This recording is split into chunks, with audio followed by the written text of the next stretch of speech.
زکریا صاحب جو بستر لوٹا پارٹی کے بڑے تھے، یہ جب ساؤتھ افریقہ گئے، جنوبی افریقہ، اسٹینگر وہاں کے ایک شہر کا نام ہے، وہاں کی مسجد میں ٹھہرے تھے۔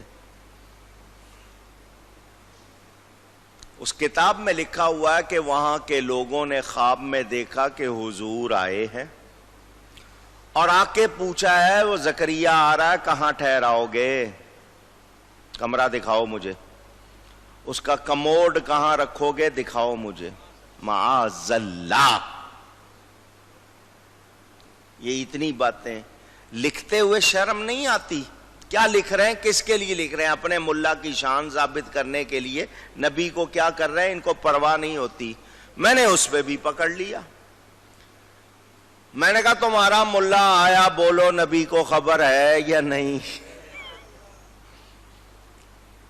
اب کیسے کہیں کہ نہیں ہے، خواب تو خود لکھے ہیں۔ میں نے کہا تم لوگ خود اپنے قلم سے لکھ کے ثابت کرتے ہو کہ تم جھوٹے ہو، تم میرے نبی سے کچھ بھی چھپا ہوا آج بھی باخبر ہیں۔ کون خبریں دیتا؟ علم کس نے دیا ہے؟ اللہ نے دیا۔ ہم کب کہتے ہیں انہیں خود سے خبر ہے؟ علم عطا کرنے والا اونچی گئی ہے اللہ۔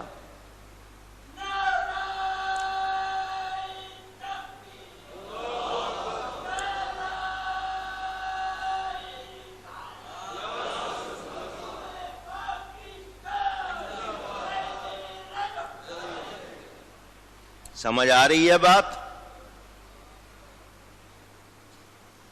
انکار کرنا چاہتے ہو؟ ایک نہیں سینکڑوں واقعات تمہارے بڑوں نے لکھے ہیں، نبی پاک کے بارے میں، صحابہ کے بارے میں، اولیاء کے بارے میں، اور ثابت کیا کہ وہ غیب جانتے تھے۔ جب تمہارے بڑوں نے لکھا ہے تو یا تو پھر ان بڑوں کو غلط کہو، ان کو غلط نہیں کہتے ہو، نبی کے بارے میں اعتراض کرتے ہو، تو اس کا مطلب تم ایمان والے نہیں ہو۔ صرف جھلکیاں دکھائی ہیں، آگے اور بھی آیتیں آئیں گی غیب کی، انشاءاللہ پھر بیان کروں گا۔ آج خلاصہ کر کے، کیونکہ آگے آ رہا ہے رمضان شریف، تو پھر یہ مضمون میں اور زیادہ نہیں بڑھا سکوں گا۔ پھر میں خلاصہ کر دوں، ہم اہل سنت و جماعت یہ کہتے ہیں کہ ہر کمال ذاتی حقیقی طور پر کس کا ہے؟ اللہ کا، اللہ تعالی کا۔ اللہ تعالی کے سوا کسی کو خود سے کوئی کمال حاصل نہیں، ٹھیک ہے؟ مخلوق میں جس کسی کو جو کوئی کمال ملا رب کا دیا ہوا ہے، ٹھیک ہے؟ یاد کرتے جائیں۔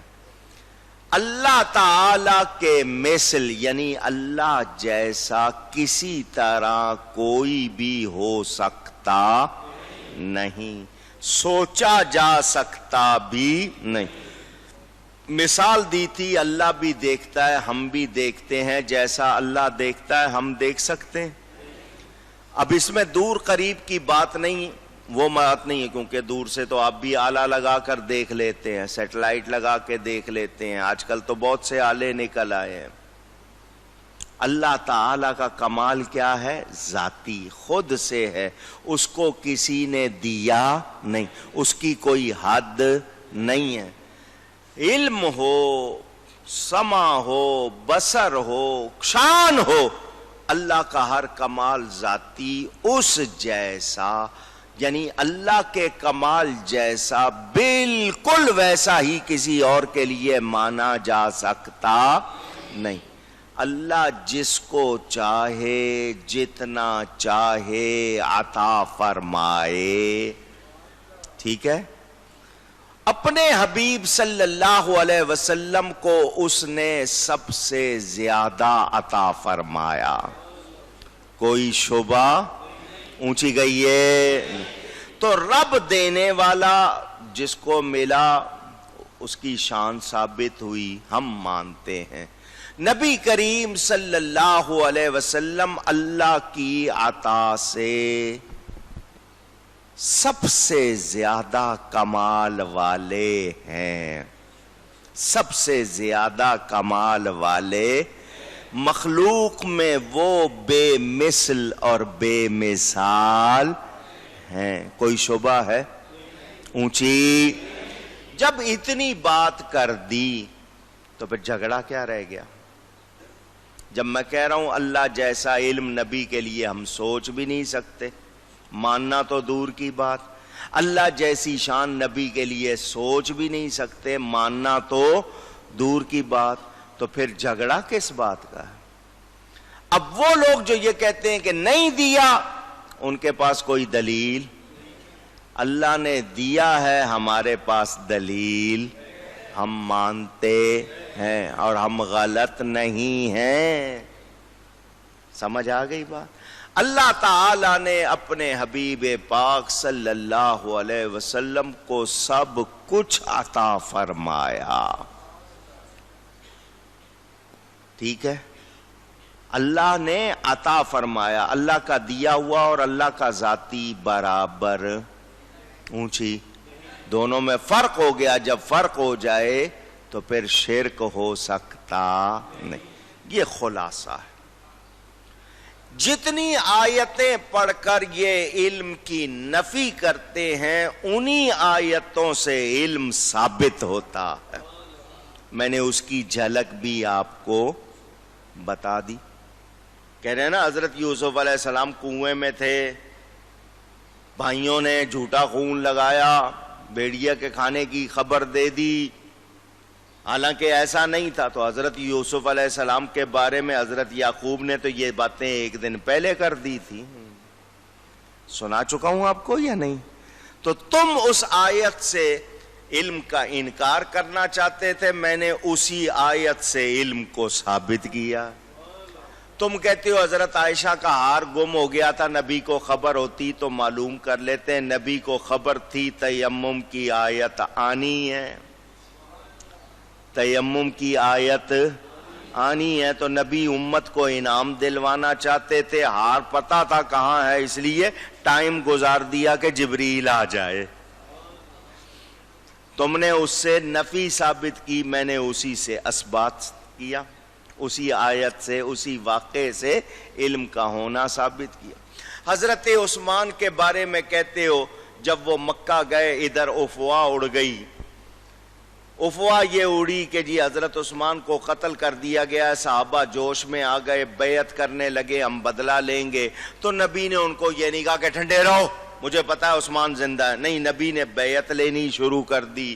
تو نبی کہہ دیتے ٹھنڈے ہو جاؤ، پتا چلا نبی کو پتا نہیں تھا، میں نے کہا تمہیں کچھ پتا نہیں چلا،